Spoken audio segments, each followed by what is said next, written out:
Belə bir sual vermək istəyirəm. Sizcə insanları bir-biri ilə nə yaxınlaşdırır, nəyə görə münasibət qururlar?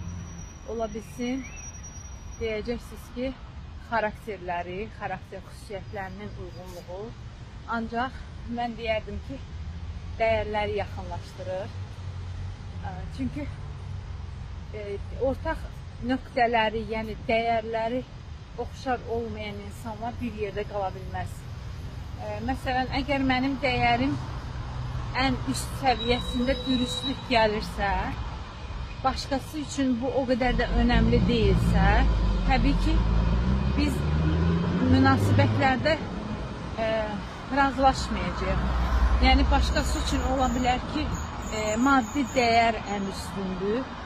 Yəni, o ona yönələcək, o fokusunu daha çox ona verəcək. Və burada da artıq konflikt yaranır və insanlar da təbii ki, münasibətlərini qırır.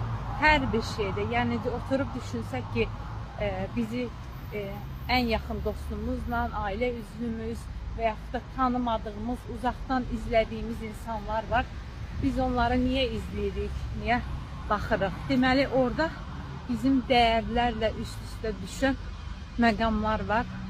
Məncə bunu düşünməyiniz lazımdır.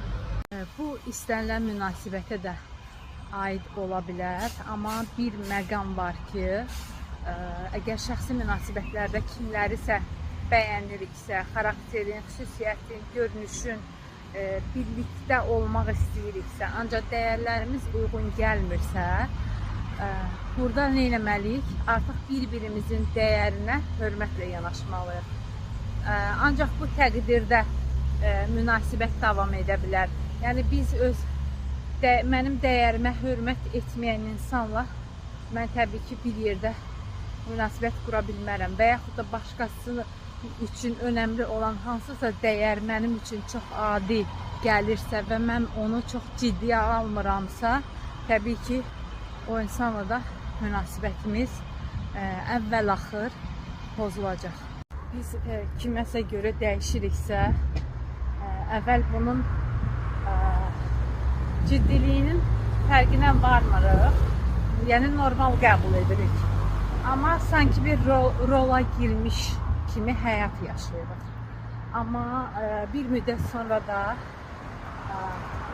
olduğumuz roldan bezirik, doyuruq, sıxılırıq, yəni emosional içə atırıq və sonunda da nə olur? Partlayış baş verir.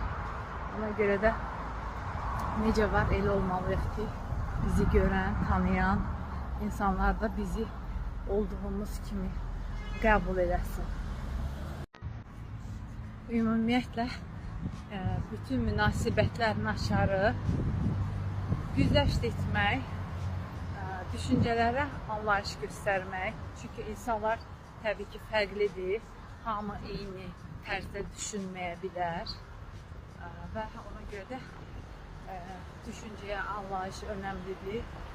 Və təbii ki də dəyərlərə hörmət etmək. Bu, o demək deyil ki, biz özümüzü dəyişməliyik. Başqasının, qarşımızdakının istədiyi kimi olmalıyıq. Xeyr, bunun özü də mənfi xüsusiyyətdir. Sadəcə, əgər münasibətlərdə uyğunluq çoxdursa, yəni bunları nəzərə alıb və digər mənfiləri də yenə də anlayışla, hörmətlə qəbul edə bilərik. Biz kiməsə görə dəyişiriksə, əvvəl bunun ciddiliyinin fərqinə varmırıq, yəni normal qəbul edirik. Amma sanki bir rola girmiş kimi həyat yaşayırıq. Amma bir müddət sonra da olduğumuz roldan bezirik, doyuruq, sıxılırıq, yəni emosional içə atırıq və sonunda da nə olur? Partlayış baş verir. Ona görə də necə var, elə olmalıyıq ki, bizi görən, tanıyan insanlar da bizi olduğumuz kimi qəbul edəsin.